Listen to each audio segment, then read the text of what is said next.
SSPA app कीअं इस्तेमालु कजे। सभिनी खां पहिरीं प्ले स्टोर में वञी SSPA ऐप जे नाले सां सर्च कंदा त SSPA जे लोगो सां गॾु ऐप नज़र अची वेंदी। उन ऐप खे डाउनलोड करियो ऐं पोइ इंस्टॉल करियो। जॾहिं उहा ऐप अव्हां जे टैबलेट में इंस्टॉल थी वञे त ऐप ते क्लिक करियो। तव्हांखे ॾिनल यूज़र ID ऐं पासवर्ड विझो ऐं लॉगिन करियो।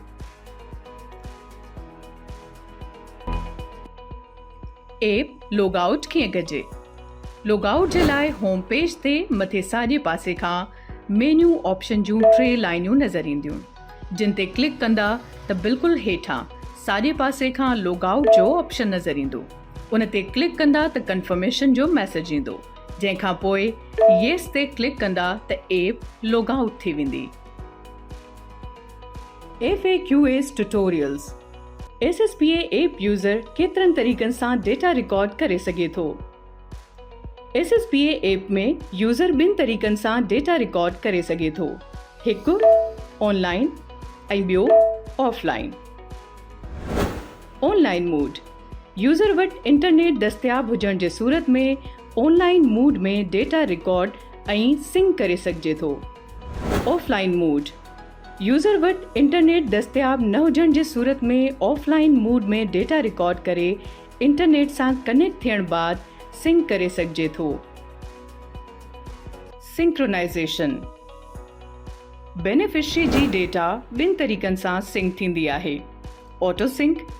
ऑटो सिंक में जीअं ई इंटरनेट जी सहूलियत मिलंदी त ऐप यूज़र जे डेटा खे ऑटोमेटिक सर्वर ते सिंक करे छॾींदो आहे। Manual sink.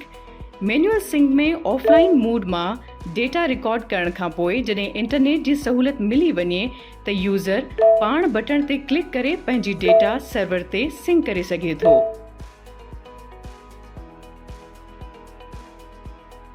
Language option. Home page ते मथां साॼे पासे खां मेन्यू जूं 3 लाइनियूं नज़र ईंदियूं। उन्हनि ते क्लिक कंदासीं त अव्हां जे साम्हूं 3 ॿोलियुनि जो ऑप्शन ईंदो। उन्हनि मां पंहिंजे सहूलियत जे हिसाब सां का बि हिकु ॿोली चूंडियो। अव्हां जॾहिं पंहिंजे मर्ज़ी वारी ॿोलीअ ते क्लिक कंदा त अव्हां जी ऐप उन ॿोलीअ में तब्दील थी वेंदी। डैशबोर्ड।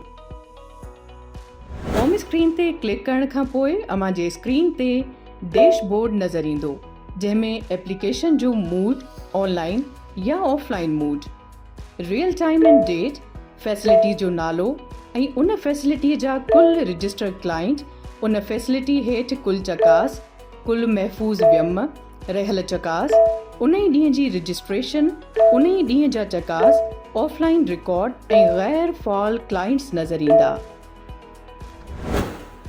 नादरा वेरिफिकेशन। इहा सहूलियत हिन वक़्तु मौजूदु नाहे, पर तुर्त ई इहा सहूलियत ॾिनी वेंदी जंहिंमें बेनिफिशरी जी तस्दीक नादरा खां बायोमेट्रिक वसीले कई वेंदी। FAQs tutorials. होम पेज ते बिल्कुलु हेठां खाॿे पासे खां सवाल जो हिकु बटण नज़र ईंदो। उन ते क्लिक करण ते अव्हां वटि FAQs ट्यूटोरियल्स जो ऑप्शन खुली वेंदो।